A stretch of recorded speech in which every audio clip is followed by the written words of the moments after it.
Hi everyone, thanks for tuning into this week's episode of the Recruitment Reality podcast. Really excited to have a conversation with Charlene. I've known Charlene for a little while and she's got a really unique perspective actually, from having worked in recruitment, having worked out of recruitment, having worked with an event slash thought leadership forum community organisation in IHR.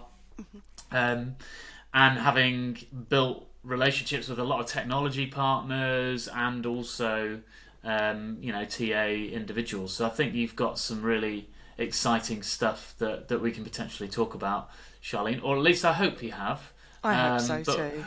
We'll find out. But rather than me going into more of an intro, it'd be great if you could give the audience a little background on yourself. Yeah, sure. So, yeah, I think you covered a lot of it there. But yeah, I've been in recruitment since 2011 and started, as we all do, pretty much in the agency world. So I did construction, I did tech recruitment for a while, and then kind of finished up agency in secretarial. And then I moved over to RPO because I wanted to try out in-house. So I thought that was a really good way to go. But didn't quite get the fulfillingness that I was looking for out of that particular role. So I wanted to try something else, flex some other muscles, see if there was anything else I could do outside of recruitment, and ended up moving ever so slightly out of recruitment but into recruitment events, which is where obviously I met yourself and a lot of other tech vendors, as you've mentioned. That actually got me excited again to go back into TA, but took a slight detour during the pandemic into a recruitment platform to see that side of things, before then being back in TA for just over a year now. So yeah, back. Awesome. And where are you at now for the listeners? Obviously I know, but Of course, yeah. So I'm at Funding Circle at the moment. So we're a FinTech lending platform for SME businesses. Awesome. And from my experience, one of the fastest growing companies, at least for a long time. They were very fast growing and also quite a high standard when it comes to hires. Yeah, Is that fair? yeah, I would say so. There's been a lot of quick growth. So the business has been around for about 12 years now, but there is a period where the business just kind of grew insanely. And even last year was like a really big year for us, or earlier this year even, just from where we are in the year. But yeah, the quality of people that work in the business is really good, especially for the type of people they had that were kind of building it from ground roots. Being a startup at that time, they were able to attract some really like strong backgrounds, and I think that that's then played the part of who we look for then moving forward. So yeah, we're lucky. We have some of the best working for us. Awesome. So, Charlene, tell me a bit about what you're seeing in the market at the moment. What's the biggest challenge that you're currently facing, or what keeps you up at night? I think the biggest challenge is the sheer volume of layoffs at the moment. It's absolutely rife. Like, I know you're on LinkedIn just as much as I am, if not more. And, that commentary and that constant narrative is pretty much rife at the moment. And I think that's then actually made it become more difficult when you are trying to attract candidates, because you have to let them see that it is a safe environment, that they're able, or that they're going to be coming into. So people are a lot more worried about moving. And I think that, on top of like the cost of living crisis, is also making people quite nervous about kind of moving and things like that. So I'd say the biggest challenge at the moment right now is kind of candidate attraction from a perspective of, are we a safe bet if they are going to move to us? Yeah, wow. It's a big challenge, a typical challenge of a recession.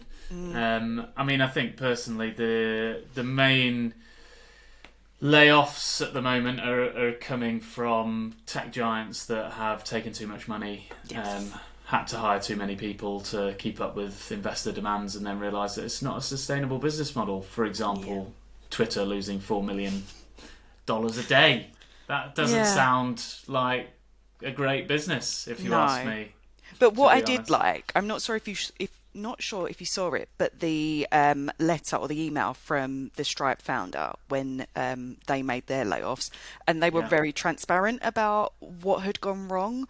I think that was actually a really strong message to send out to not just those who are being let go, but also those that are staying in the company as well, and also actually to the wider market and the job seekers about these are the type of reasons why sometimes things can't work out.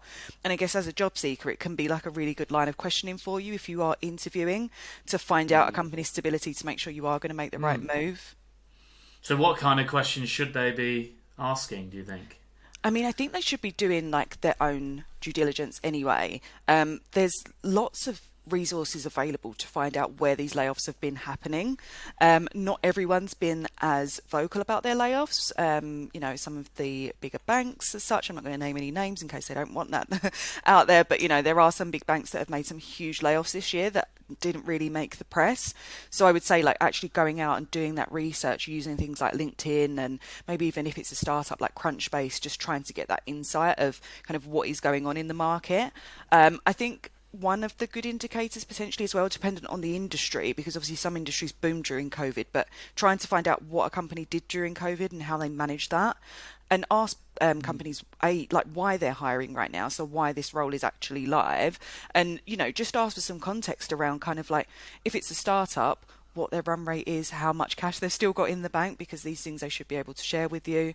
And just try and ask as many questions as you can, kind of digging into what their plans are, how they're kind of what their plans to go into this recession, you know, how they're looking to support people and all of these different types of things, just to get a bit more of a rounded kind of insight. And then, you know, even feel free to reach out to people that work in the business on, you know, something like LinkedIn, and try and get an employee's perspective to see kind of what they think as well.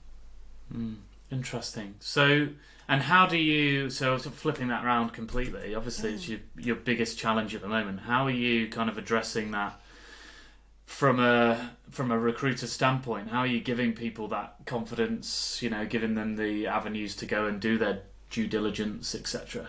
Yeah, so our business was actually kind of formed off the back of a recession. So we feel like we're a relatively recession-proof business because that was kind of where we came from.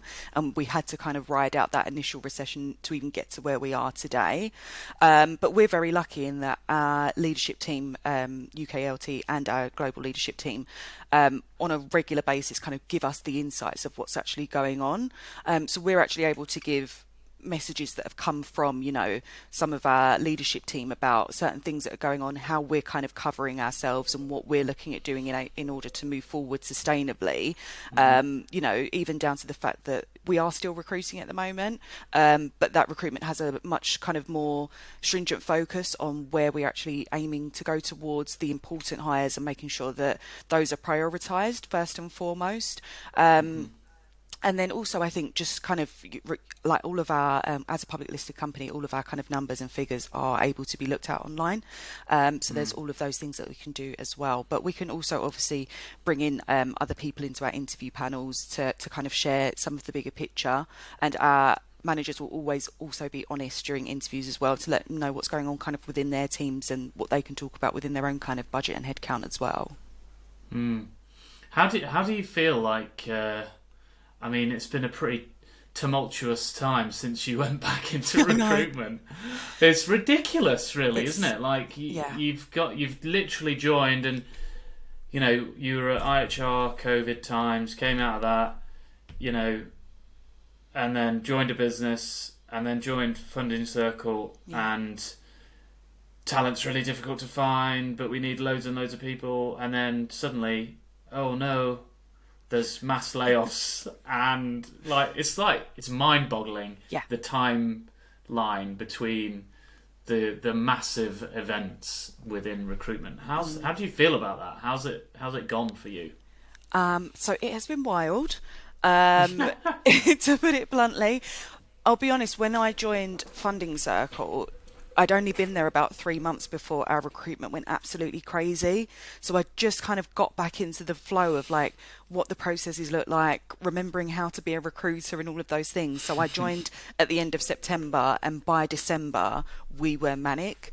And then H1 of this year, so I think my total hires for H1 were 100, and then for the year to year, like September to September, was 158.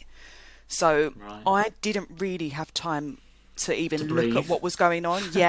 Which I think was probably a bit of a blessing, because I just kind of got stuck into it. I didn't have time to look at the problems. It was just about finding the solutions. And because I was working at that sort of pace, I was able to kind of constantly kind of keep up with myself, as it were, because I was just talking to so many people every single day, every single week. It just kept the kind of pipelines going, as it were. And then it wasn't until kind of that biggest hiring piece kind of started to slow down towards the end of the summer, where I kind of sat back and was like, this is crazy. And now I'm able to kind of sit back and be like, well, how do we like improve these processes? How can we make things slicker? Because it was just, I don't want to say firefighting, but it was just taking action for the longest time. And now it's about kind of tidying things up. But it's been a baptism of fire, and ultimately I'm actually so grateful for it, because I've probably learnt more in the last year about recruitment than I have done for years. Really? And that's no disrespect to like any companies or anything like that. It's just because I've had to like learn so much in such a short time frame, and just kind of keep overcoming issues and challenges without having to like have the time necessarily to kind of ask questions or dig too deep into it. It was just a case of, look, this is the problem, but we need to just fix it and we need to keep going. And, you know, touch wood, everything went pretty smoothly. So yeah, I'm just really grateful for everything that I've learned. But your girl is tired. Yeah. I'm very tired. I'm sorry to put you through this agonising podcast of questions. Hopefully it's cathartic, if nothing else. It is. Do you know what? It's really good to actually look back and just kind of see everything that's gone on. Like, because like I said, I wasn't really living it. I was just going through the motions. And it's only kind of when you look back in hindsight that you're like, oh my God, like I did that, or that happened, or, you know, I learnt that from this situation. So yeah, this is therapy, and I'm grateful. Well, you're welcome to the Recruitment Reality Therapy podcast. That's why it's Recruitment Reality, not Recruitment what they want you to hear. Yes. So we usually focus on things like employer branding and that kind of stuff.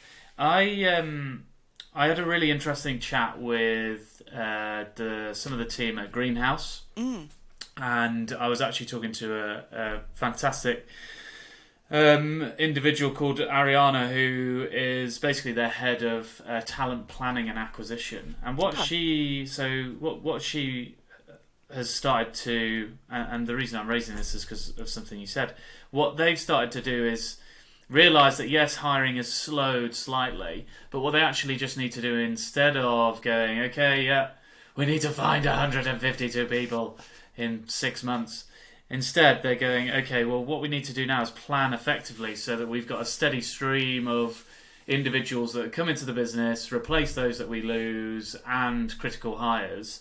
And then, as and when things turn up again, and, you know, the pressure becomes intense again, they've planned for that eventuality. Are you feeling sort of similar? You said there you've, you know, had a chance to kind of breathe and look at how you're improving the processes. Are you feeling the same kind of thing, like moving more talent planning and acquisition as opposed to talent acquisition is my day job, that's all I can ever get time to do? Yeah, no, definitely. And it's something that we're literally having conversations about at the moment, where we're just waiting for the final kind of 2023 headcount to be released. And with that, it will enable us to actually forward plan and know kind of what we're looking for in which quarters, you know, the priorities and things like that. So we'll have that information, which will allow us to obviously work more strategically.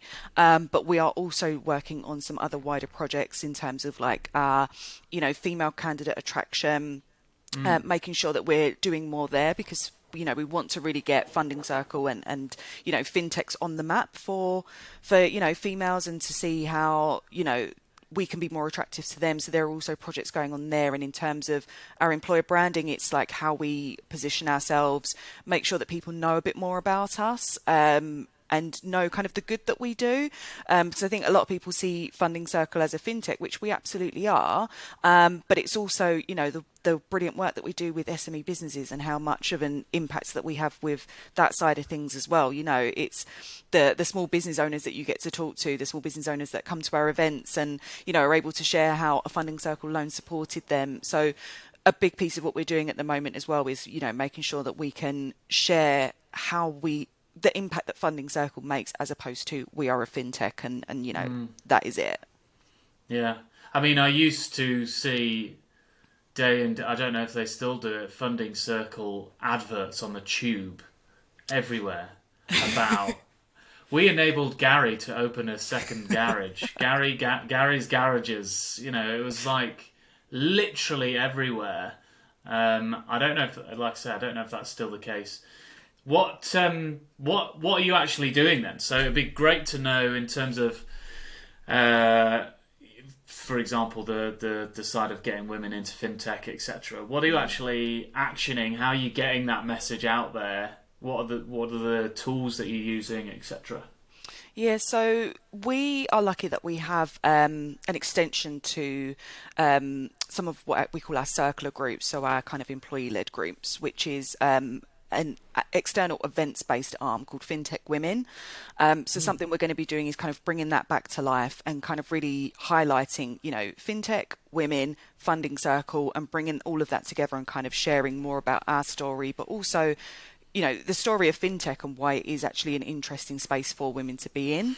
So a lot of it is going to be about brand awareness, reaching the right audiences, but also just shouting about what we do more, just those really simple, quick wins of like, this is what some of the females in our sales team are doing. This is how they've progressed. And, just really showcasing the people within our business so that people can kind of see, like, normalize what we do, as opposed to thinking, perhaps, especially from a candidate perspective, thinking, oh, I couldn't work there because I don't know that industry. It's like, actually, if you've got the right skills and attributes, there's definitely space for you here. You don't need to be like a financial expert or anything like that. It's definitely, we're very much about kind of people and potential and strengths and bringing people on board who we can work with that want to grow with us. So in terms of quick wins, we're very much just looking at, brand awareness pieces for sure. But then we're also exploring, what we can do from like a Gen Z perspective. I've had some conversations with Mills at Tap In before about some of the work that those guys are doing. Perhaps looking at getting back out to career fairs could be something for us and tapping up like the grad space. So there's a few things that we're looking into at the moment to kind of kick off in the new year, to just see what we can do to kind of get our brand presence out there. He's one of those people, Mills, that I'm like, oh man, I'm a massive fan. Right. To the point where you have no idea who I am, but I'm literally in the background like, mate, keep doing what you're doing. It's amazing. Yeah, he's running amazing events, getting over to the US and stuff as well. And you're just like, I can see why this guy is doing so well, because it's a super important message, and B, just the way he goes about it, the way he delivers the message. It's empowering and engaging, it's challenging in the right way. All of that stuff is just, it's good to see, and great to hear that you're thinking about, partnering, etc., talking to him about that kind of stuff. So if anybody's listening to this and you haven't seen Tap In and how to tap into Gen Z, etc., definitely check him out. What's Mills's last name? I don't actually know. It's Banji, Banji. Nice. Check him out on LinkedIn. Amazing Definitely. guy. And something important to say. Yes. And what I find really interesting is like 75% of the workforce is now millennial. So our generation is basically the leaders in business. Scary. It is scary. Who the hell put us in charge? I know. We were literally saying at the beginning that we're all just winging it. So yeah, that's. I don't know if this is a good thing or not. Yeah. Well, whatever. We'll just Google it. It's fine. That's what millennials do. It's very true. But I think the thing is, now we're getting to a point where Gen Z is becoming the future workforce and is an increasing percentage at an increasing rate, right? Yeah. And millennials, I don't believe understand Gen Zs at all. To be frank, I certainly don't well enough anyway. So yeah, very interesting. So moving on to the sort of assessment side of stuff. Obviously, I think the RPO world is super interesting, and usually they have some amazing technology and processes and that kind of stuff. Over your career, which is, like I say, really varied and very interesting, what's been the sort of common theme of good ways of assessing candidates and bad ways of assessing candidates? That is a very good question. I mean, I think good ways of assessing candidates are to make sure that you've got enough of the right eyes on the process. Um, Obviously, you've got all of the tools and bits and pieces that you can use, but I think ultimately a lot of it does come down to kind of biases and people's own perspective of what recruitment is and what they should be looking for. So I think something that, we've done, or I've done a lot of kind of within funding circle, is like just actually challenging the stakeholders about what they actually need and why they need it. Because I think it's great to have all access to so many different things that will bring in all of these different people, but everybody kind of needs to be on board and singing from the same hymn sheet ultimately in order for any of those kind of tools and anything to work.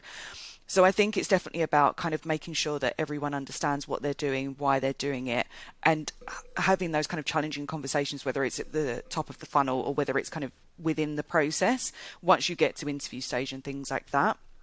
So I think that's a really good starting point of actually like how to make sure that the right people are coming through. I know it sounds really silly, but I know it still happens, like having all white male interview panels through the full loop. Like, and we can use all of the excuses, but even so, I'll jump into interviews if need be, so that there's a different perspective in there. And that's a perspective also of just the different environments that I've worked in, to be able to like give a different perspective, because it's not, all of these types of things can help. So I'm not necessarily just looking at it through a recruitment lens. I'll be like, okay, well, when I've worked at other companies, I've seen this, or when I've been around, different types of people, I've seen this, or coming from the background that I've come from, even just like where I grew up, coming from a council estate and things like that, there might be something that I can bring to a conversation that somebody else may not have thought about. So I think just making sure like there are different opinions in the room and being comfortable to challenge things is so underrated. Because I think especially when you're a larger company, if the background and the undertone of that company is that you've got a lot of people that have come from the same place and think the same way, you can put all of the tools that you want in there, but you're probably still going to get the same outcome. Or and when they turn up to work and they're not in the same mold, right? Ultimately, it's probably not going to work out long term. Exactly, it's a band-aid. Exactly. Or should I say a plaster? God, layoffs and band-aids. Are we actually in America right now? Apparently. Yeah, but I totally agree on that point. I think the point that you make that's really important is, I think people fall in the trap of going, oh, well, we've only, it's not our fault. We only have white managers in that department, white male managers in that department. It's like, yeah, but you're not just assessing the person for the department. You're assessing them for the company. Like, find somebody who has, something different to yourself and put them on the panel. They'll have a different perspective on that person. Not about the skills, not about, can they do this, that and the other. That is, fair enough. If it's a qualification, you can assess them on that. But on things like cultural fit, it can really become almost a weapon if everybody talks and looks the same, everybody that interviews talks and looks the same, etc., etc. So it's a very dangerous thing, and actually I think whilst, like you say, technology can help get candidates through the initial flow maybe and all of that wonderful stuff, if at the interview end you still don't have a diverse panel of people assessing that individual, the candidate's going to feel fairly uncomfortable if they don't fit your mould and not perform well anyway, and B, you're not going to have a well-rounded view and make a good assessment. Absolutely. And this is the thing, like, there's no shade against the tools. I think the tools absolutely have their place, but you need to like tidy up your own home first before you bring these other things in, because ultimately they're just not going to work. And I think if people are struggling because they only do have, white managers just through, how the business has progressed at a certain time frame, like I always say to my interview teams, like, well, which other teams will this individual interact with? Can you pull somebody from that team? Because what I'm very afraid of, and what I make sure doesn't happen, is tokenism, because I think it's kind of gross. And so I don't believe in just using certain people because they are of a certain gender or of a certain race. So I do believe that if this person is going to be in the interview panel, they do need to kind of have some sort of allegiance as to why they're there, or they need to be informed of the reasons, if not why they are being like brought into this panel, so that it's very transparent. But yeah, there are absolute, and like I said, use your TA team if you need to. If you've got the diversity there, like we're really lucky as a TA team. There's like so much diversity just within us. So you know, it's easy for me because I'm working on these roles anyway to kind of jump in at first stage or even at final and just give a different perspective. And sometimes it's not even necessarily about what I add, but sometimes it can be more about what I then bring into the wash up afterwards, as you know, more challenges or you know, a different perspective that I've seen as opposed to them. Yeah, I totally understand what you're saying, and I think the danger of the tokenism side of things is that you personally, I would want to have a panel that is diverse, and if the only way I could do that was to go to a discipline that they wouldn't deal with every time, then I would do it. But the danger is that you're doing that, you know, for tokenism, and that person's opinion doesn't mean anything. Exactly that. Right? So what you have to have in place, and this is, you know, it's not easy by any stretch, what you have to have in place is each of those opinions, regardless, you know, if you're bringing somebody from outside of the discipline, etc., each of those opinions still have to carry the same weight. It still has to be, you know, a competency-led interview. You still need to assess them. So then it comes down to your ability as an organisation to train people to interview well, no matter what role that person's going to do, and then going, right, because I actually really love the idea of having an instigated rule where every panel that you have, we get other people involved in the, you know, the Willow stuff, so they would watch the video as an advisor, etc. But the point I'm making is, if you, in a larger organisation, you said, right, we're going to have a panel where it is one person within discipline, one person, you know, out of discipline, and another person sort of semi in discipline, and you have it consistently, then you get rid of any sort of, you know, tokenism, etc. Yeah, no, absolutely. I think the only potential challenge of that, and this is just me thinking from like a coordination perspective, is then pulling in people from other teams.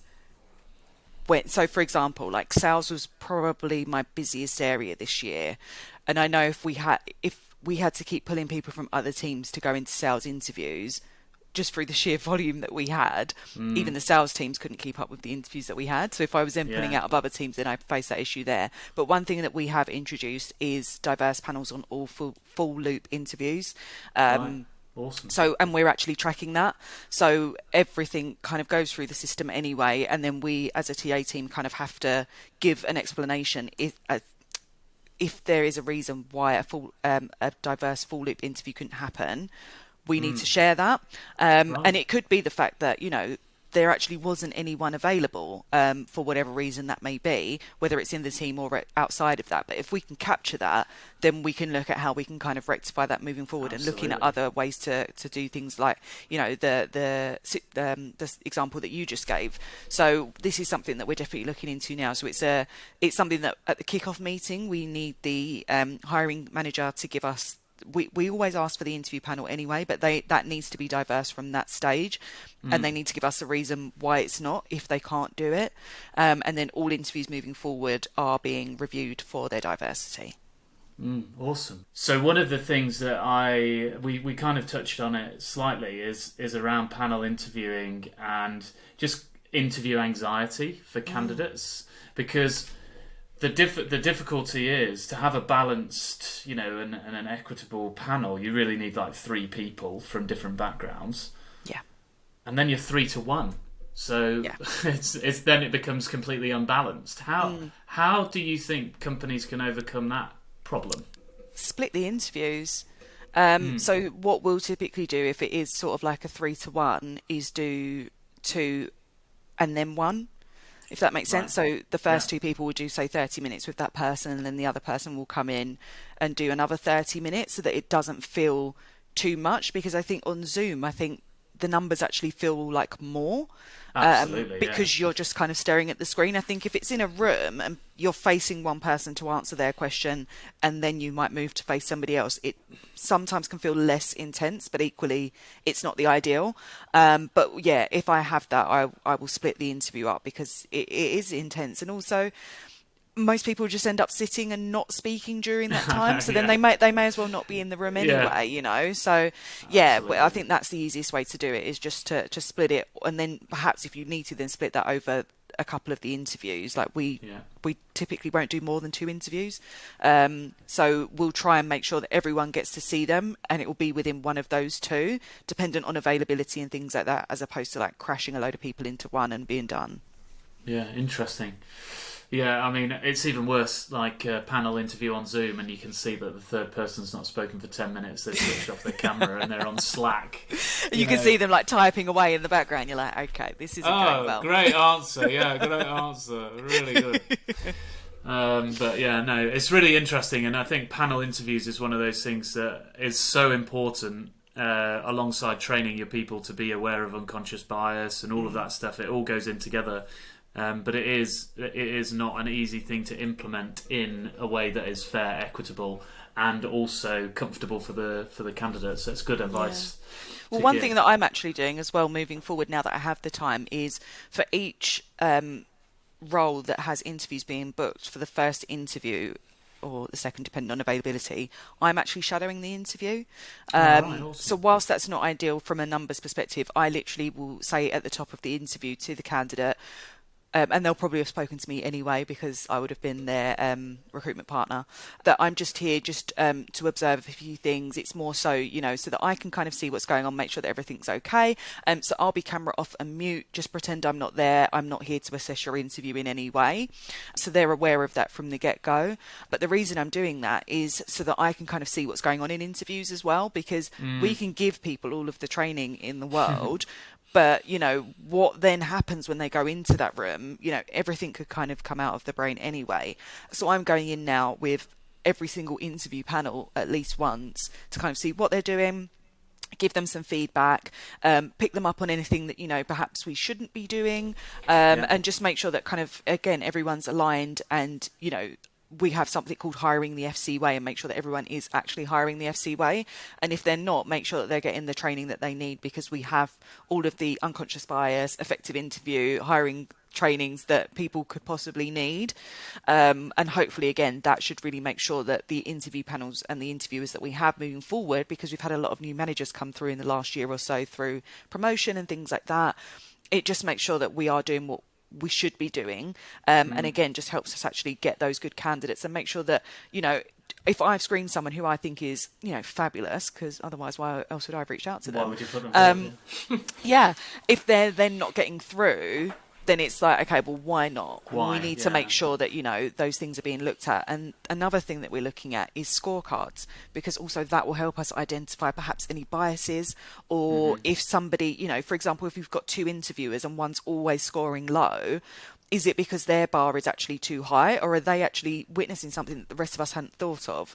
So again, we're looking at things like that as well in order for us to be a lot more controlled of our interviews moving forward.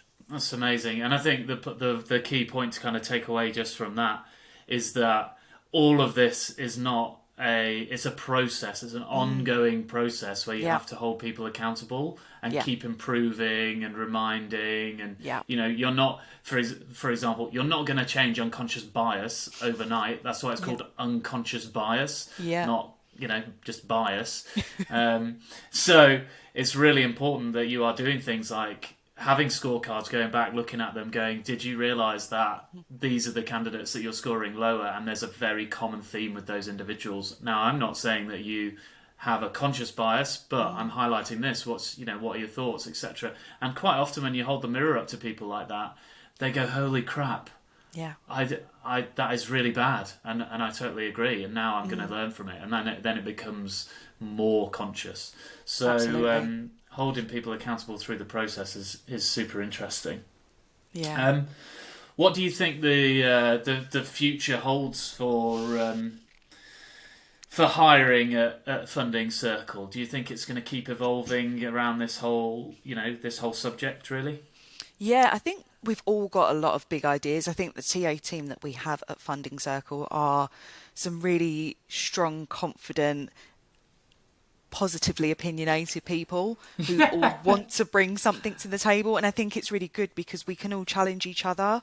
So everybody does like to bring ideas to the table. We're always looking at ways of improving. If we see something that another company's doing, we're looking to bring that on board ourselves. So I think our recruitment piece will keep evolving, and I think we're getting more involved with the wider business as well. And I think stakeholders, like, I've got to admit, I'm so blessed at Funding Circle because our stakeholders really do respect and value us. And as a business, TA is a valued function. And so they want to do more. So now, again, I've got stakeholders who are coming to me and saying, well, look, this is something we need to improve and I really want to partner with you to make this work. So I think our recruitment is going to keep evolving. I think our employer brand is going to really start to grow so that we can be more than just a name and we can become an actual brand with personality and that people can get to know a little bit better. And I think recruitment will kind of improve and we'll be able to have the time and the ability to kind of look at the data and see what actually we can do better, what seems to work for us, the type of people that are successful so that we can, take bits and pieces of that to kind of see, okay, well then who do we look for moving forward? What does that look like? What type of questions do we need to ask? What were we not probing on before that actually is that going to be really valuable to people in 9 months' time or a year's time in that same role? What do we need to kind of gather from them? So I think it feels like for me, it really is just getting started. And I think there's so much scope and potential for what we can do. And we're in a team where people kind of want to do that and want to get involved and want to make things better. So yeah, it's actually the start of a really exciting time for us. Great. I think across the market it's a really interesting time because during COVID and during the talent crisis, as some people might call it, or the Great Recession, or whatever, people were so under pressure. But they were also learning loads about, really important themes within recruitment. Yeah. But at the same time, not having the real time to invest in taking those ideas and really making them happen. Where I'm hopeful is that things will get slightly less mental. Hopefully people will still keep recruiting, but things will get slightly less mental and give time to take that perspective and actually implement something for the greater good in the future. Basically, definitely. And I think this is where the events that I used to be part of and the events that are still out there and available, TA is such a collaborative community and space in the workplace that I just think there's so much that you can learn on such a frequent basis, whether it's LinkedIn content, whether it's podcasts like this, whether it's the physical events, whatever it may be, all of the round tables. You can learn so much from other people. We're really blessed in that sense because if I think back to my agency days, still in recruitment, but there's no collaboration within agency recruitment. There's no opportunity to learn. No one's giving away the secrets. Only competition. Right. Only competition. It's just top drawing everything. If you find something that works, you do not spread that information. You keep it to yourself. And I think TA is the complete opposite where, even if you just look at like DBR and things like that, there's just so much opportunity just to ask questions and just find out how other people are doing things and then put your own stamp on that to make it work for your organisation and your kind of recruitment efforts as well. Yeah, it's really, even within an agency, you wouldn't tell somebody what you were doing well. Because absolutely not. They're just going to take all your clients and you compete more internally than externally. Yeah. I genuinely believe that. That's why I left. I couldn't take it anymore. It was just brutal. I was like, I don't need to work around people like this. I love the job, but I don't love the environment. And now I get, best of both worlds, really. Yeah, I loved and hated it in equal measure, but there you go. So, I guess we're going to round up and look. There's been some really great points, and definitely, I think a lot to learn from assessing your process on a consistent manner and holding people accountable, and thoughts and opinions on panel interviews and how to make them work. What would be your top bit of advice, you can either do both or one, either to a candidate or in this market, or to a fellow talent professional? Do you know what? Let's do both. I'm in a giving mood. It's almost Christmas, kind of. The Christmas adverts are out, Wow. so it's Christmas. I would say to candidates to, and I shared a LinkedIn post about this recently actually, to kind of give as much in the CV as possible, because especially within our business, I might look at a CV recruiting for so many areas that if I can find you something somewhere else because you're not quite right for one, I will do that. But sometimes it's really not clear kind of A, what somebody's looking for, B, kind of exactly what they've done, the kind of nitty gritty of the sort of transferable skills that I think could be useful. So I definitely think just like making sure, I always say to people, write a CV for the job that you want, not the job that you have, and just making sure that it's like really clear what you can do and the value add that you can make, so that you've got the best chance of kind of getting through to that next stage of having the conversation. So I would just say to candidates, like just make sure that there's as much relevant information that's in there that could be useful for the next step. I think now is a time to kind of really shout about our successes, talk about why we're different, why we're better, and not to be afraid of that. It's not going to come across big-headed if you can do it in the right way. So I definitely think there should be more of that from a candidate's perspective, because there are some people whose CV hasn't been great, and I think every recruiter's been through this, where the CV's like, and then you call them and you're like, oh my God, like, where was all this on this bit of paper that's meant to be selling you? So yeah, that's something I would say to candidates, especially in this market, because there might be other opportunities that you can be considered for if you position yourself in the right way, which can then still get you into a business and still get you a new job if that's what you're looking for. I would say to the TA folk, just utilize like what's out there to become better. Like I'd say for most companies, like recruitment's probably a bit slower than it has been, and a little bit quieter, and this is a great time for like process improvement and things like that. We can always all do better, and I think sometimes it's just not looking at the bigger things and what the company is going to introduce and how they're going to support you and the tools that they're going to provide as well and things like that. But what we can do as like individuals to actually become better, slight tweaks that we can make to our own processes, better ways of having conversations, better ways of screening, so that we can make sure that the people that are getting through are the most accurate and things like that. Looking at our own candidate experience and what that looks like and how they come away feeling after a conversation with us, like all of these little bits that we can do for ourselves. I think everybody just needs to do more of that, like their own personal development, which is something I'm a massive advocate for. But like I said, we have so much access to resource that we've got no excuse right now, when most of us have got a bit more time to just do that improvement, whether it's personal improvement or process improvement. Yeah, I think there's no excuse anymore to be an internal recruiter just because it's an easy job. Oh, it's not. There's no room for people that think that that's a thing anymore. Yeah. Whereas I think if you thought before COVID, I think people probably went into, not all people obviously, but some people went into it thinking, oh, this is going to be easy, and it turned out to be the toughest job they'd ever had. I wear so many hats per day. Oh, it's wild. Like just trying to stay on top of everything as well as fill the jobs, which sometimes actually becomes bottom of your priorities because there are so many things to do. It's definitely not the route for a failed recruiter, because you just add so much more value than that in TA these days. Absolutely. Well, and there's such a...